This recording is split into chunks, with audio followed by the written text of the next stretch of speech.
मेष राशि वालों, आपकी कुंडली के अंदर जो चंद्र कुंडली है राशि की, उसके अंदर बदलाव होने जा रहा है बहुत बड़ा।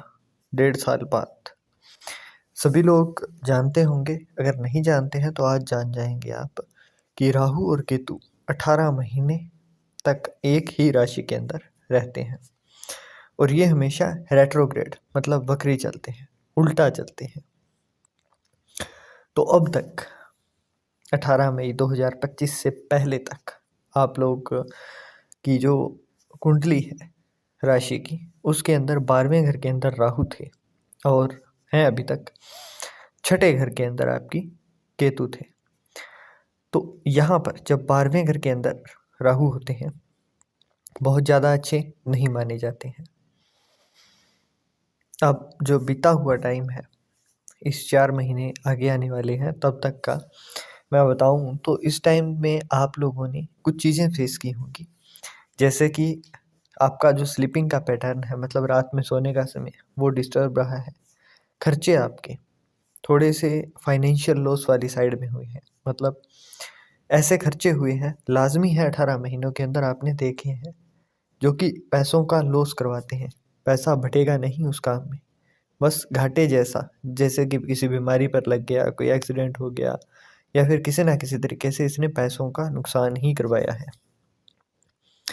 वहीं क्योंकि यहाँ से दृष्टि जा रही है राहु की 4th हाउस के ऊपर, तो यहाँ पर आप लोगों के लिए एक और शंका की चीज़ रहती है कि आपकी माता को किसी ना किसी तरीके से हर्डल्स फेस करनी पड़ी हैं इसी 18 महीने के अंदर अंदर, खास करके या तो मेंटली या फिर फिजिकली। मैं फाइनेंशियली बात नहीं कर रहा हूँ, मेंटली या फिजिकली इसने हर्ट किया है। और अगर अभी तक नहीं किया है तो आगे थोड़ा ध्यान रखिए कि हेल्थ के अंदर थोड़ा सा कंट्रोल में रहें, और ब्लड से रिलेटेड दिक्कत होने की संभावनाएं रहती हैं। बात करें आगे कि 7th एस्पेक्ट जो है इसका 6th हाउस के अंदर पड़ रहा है, तो यहाँ पर ये एक बार के लिए आपको थोड़ी चीज़ों से बच कर रहना है। चीज़ें कौन सी होंगी? अगर आप कोई डील करने जा रहे हैं तो उस डील के ऊपर ज़रूर किसी दूसरे की भी सलाह लीजिएगा, क्योंकि यहाँ पर जैसे ही ये 18 महीने 18 मई 2025 से राहु अपनी प्लेस बदलेगा, उस टाइम के बाद से हो सकता है आपको डिससेटिस्फैक्शन फील करने को मिले, तो उस चीज़ से बचना है। और यहाँ से इसका 9th एस्पेक्ट आएगा 8वें हाउस के ऊपर। तो जो मैंने पहले कहा था कि आपको सडनली कोई लॉस होने की संभावनाएं रही हैं, तो ये चीज़ आपने फेस भी की होगी। पर ये तो हुई बात कि राहु ने 12वें घर के अंदर रहते हुए अभी तक क्या किया और आगे 18 मई तक ये क्या करेगा। पर जब इसका ट्रांजिशन होगा, जब ये 12वें घर से 11वें घर के अंदर आएगा, क्योंकि बकरी चल रहा है, तब वो क्या कराएगा और आगे आने वाले 18 महीने मतलब 1.5 साल के अंदर अंदर आपको क्या चीज़ें देखने को मिलेंगी, अब उसकी बात करते हैं। अब आगे आने वाले 1.5 साल के अंदर आप लोगों को फाइनेंशियल गेन अचानक से होती हुई दिखाई देगी, मतलब ऐसी चीज़ों से पैसा आएगा जो कि आपने प्लान भी नहीं किया था, फिर भी पैसा आ रहा है। वहीं 3rd हाउस के ऊपर एस्पेक्ट जा रहा है। राहु का क्या है कि तीसरा, छठा और 11वें घर के अंदर राहु बहुत बुरे रिजल्ट नहीं देता है। राहु ओवरऑल अगर बंदा मेहनती है तो उसको कहीं ना कहीं से, चाहे वो मिट्टी से भी सोना निकाल कर दे, आपको देगा। तो आपके 11वें घर के अंदर है, इस 1.5 साल के अंदर आपको कोई ना कोई फाइनेंशियल तरीके का एकदम से गेन जरूर होगा। यहाँ पर राहु थोड़ा सा आलस देगा आपको, कि आपको फिजिकली काम करने के अंदर दिलचस्पी थोड़ी कम होती हुई दिखाई देगी, परंतु हाँ, ये दिमाग से काम करवाएगा आपके, और दिमाग से आप उतना कमा लोगे जितना कि लोग शरीर से सारे दिन दिहाड़ी मजदूरी या फिर सारे दिन अपनी मीटिंग्स के अंदर जाकर भी नहीं कमा पाते हैं। वहीं जब राहु 11वें घर के अंदर होता है तो यहाँ पर ये बहुत ज़्यादा लंबे, अगर आप प्लानिंग करने वाले इंसान हैं तो थोड़ा बच कर रहिएगा। आपको शॉर्ट टर्म गोल्स, मतलब छोटे छोटे गोल्स बनाने हैं कि हमें इस एक हफ्ते के अंदर क्या करना है, इस नेक्स्ट हफ्ते के अंदर क्या करना है। तो उस तरीके के छोटे छोटे गोल बनाकर चलेंगे तो उतना ही ज़्यादा ये राहु आपको ज़्यादा अच्छे तरीके से रिजल्ट देता हुआ दिखाई देगा। वहीं बात करें इसके 7th एस्पेक्ट की, तो यहाँ से सीधा सीधा पंचम भाव के ऊपर एस्पेक्ट जा रहा है। तो 7वें घर के ऊपर जब दृष्टि है तो यहाँ से क्या होगा कि आपको थोड़ी सी पढ़ाई के मामले में जो लोग स्टूडेंट हैं या फिर जो लोग पढ़ाई के अंदर लगे हुए हैं, तो उनको थोड़ी बदलाव की स्थिति यहाँ पर दिखाई देगी। आप स्कूल चेंज कर सकते हैं, आप पढ़ाई के अंदर सब्जेक्ट चेंज कर सकते हैं, आप फील्ड चेंज कर सकते हैं, तो वो चीज़ें यहाँ पर दिखाई देगी। जो बच्चा पढ़ाई के अंदर लगा हुआ है उसका थोड़ा-सा दिमाग इस टाइम के अंदर शंका में रहेगा, थोड़ा-सा कन्फ्यूज़न में रहेगा, क्योंकि जब राहु आपके 11वें घर के अंदर है तो केतु भी पंचम भाव में आएँगे आपके। तो केतु के पास माइंड नहीं है। जो पढ़ाई कर रहे हैं उनको थोड़ा-सा आप उलझन में, थोड़ा कन्फ्यूज़न में देखने को आप मिलेंगे। अब आपका करना क्या है, आपको उपाय क्या करना है, वो भी इस वीडियो के अंत तक मैं आपको बताऊँगा।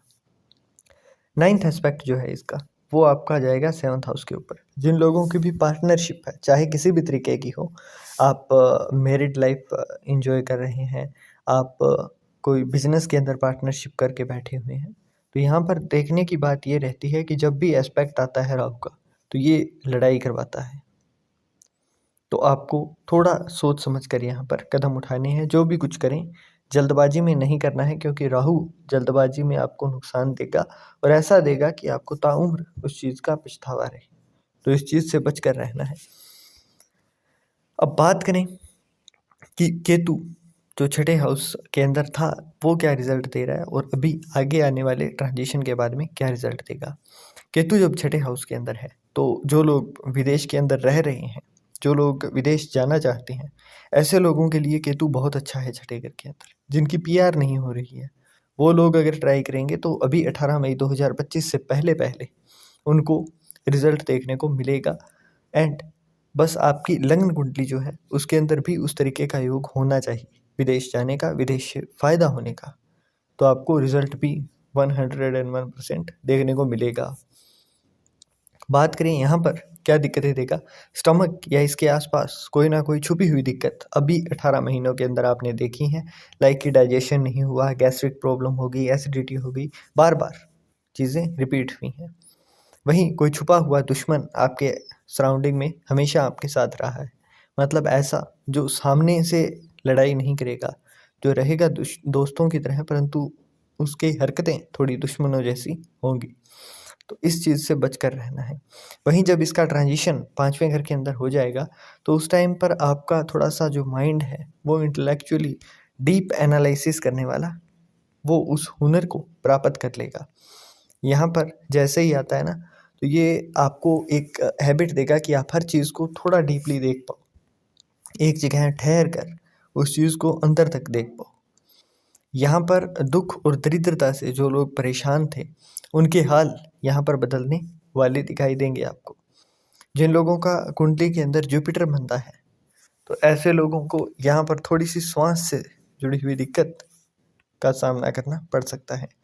वहीं अगर आपकी कुंडली के अंदर, लग्न कुंडली के अंदर बृहस्पति, सूर्य या फिर चंद्रमा, इन तीनों ग्रहों में से कोई चौथे घर में, छठे घर के अंदर या फिर 12वें घर के अंदर है, तो ऐसे में थोड़ी-सी हर्डल्स आपके लिए कम हो जाती हैं। क्योंकि जैसे ही इनमें से किसी भी प्लैनेट का प्रभाव उन घरों के अंदर होगा, वहीं से ही आपकी दिक्कतें कम होनी शुरू हो जाएँगी। अब केतु के एस्पेक्ट की बात की जाए, तो केतु का यहाँ पर बैठे हुए एस्पेक्ट सीधा-सीधा जा रहा है 11वें घर के अंदर, 9वें भाव में। तो जब 9वें भाव में आपका केतु का एस्पेक्ट जाएगा, यहाँ पर आपको देखने को मिलेगा कि जो चीज़ें आप बार-बार रिपीटिशन के अंदर कह रहे हो, तो वो चीज़ें आपको सत्य होती हुई प्रतीत होंगी। मतलब जो बात आपने कही है, वो चीज़ें आपको इन फ्यूचर सत्य होती हुई प्रतीत होंगी। तो जो लोग मैनिफेस्टेशन में यकीन रखते हैं और करना चाहते हैं, तो उनको जो भी चीज़ उनको चाहिए, जो भी उनके टारगेट है, वो चीज़ें बार-बार एकांत में या फिर मेडिटेशन के दौरान किसी भी तरीके से बोलनी चाहिए इनको, अच्छा रहेगा। वहीं 7th एस्पेक्ट जो है वो 11वें घर के अंदर है, तो सडनली आपको फाइनेंशियल गेन करवाएगा। और इसका 9th एस्पेक्ट आपके फर्स्ट हाउस के ऊपर है, जो कि बहुत ज़्यादा अच्छा नहीं है। आपको थोड़ा-सा डूबियस नेचर देगा, मतलब आप हर टाइम पर एक डायलेमा के अंदर रहेंगे, दुविधा के अंदर रहेंगे कि मैं ये करूँ, वो करूँ या ये करूँ, है ना? इस तरीके की दुविधा के अंदर आपको डालेगा राहु। बहुत ज़्यादा जिन लोगों का काम है कि इधर-उधर घूमना-फिरना है, विज़िट करना है, तो उनके लिए ये राहु बहुत अच्छा है, क्योंकि यहाँ पर आपकी यात्राओं के योग लगातार बनते हुए दिखाई दे रहे हैं, चाहे आप छोटी-छोटी यात्राएँ ही क्यों ना करें, 10 से 15 किलोमीटर, 20-25 किलोमीटर, परंतु यहाँ पर यात्राएँ आपकी इस 18 महीने के अंदर अच्छी खासी होती हुई दिखाई देंगी आपको। अब आपको करना क्या चाहिए और क्या चीज़ें करने से आपको फ़ायदा होगा? एक तो दूध के अंदर थोड़ा-सा केसर डालकर अगर आप शाम के टाइम पर पी सकें, तो बहुत अच्छा रहेगा आपके लिए। ये आदत डाल सकते हैं आप शाम या फिर सुबह, जो भी टाइम आपके लिए कन्वीनिएंट हो, दिन में हर दिन। और 18 महीने तक आप ये चीज़ कंटिन्यू करिए, थोड़ा-थोड़ा केसर डालकर। अगर आप ये नहीं कर सकते हैं तो पशु-पक्षी इनको खाने को अन्न का दान करना बहुत अच्छा रहेगा। वहीं अगर हनुमान चालीसा का पाठ कर सकते हैं तो वो भी बहुत अच्छा है। नॉन-वेज ड्रिंक से थोड़ा-सा परहेज़ रखिएगा, क्योंकि राहु जहाँ पर बहुत अच्छा रिज़ल्ट आपको देने वाला है, वहीं अगर आप ये नॉन-वेज और ड्रिंक की आदत नहीं छोड़ेंगे तो वो चीज़ आपको बैकफ़ायर करती हुई दिखाई देगी। क्योंकि जो बहुत भला होता है वही अक्सर यहाँ पर आपको कुंडली के अंदर जब आप इस तरीके की हैबिट रखते हो तो वही आपको बहुत बुरा रिज़ल्ट भी दे जाता है।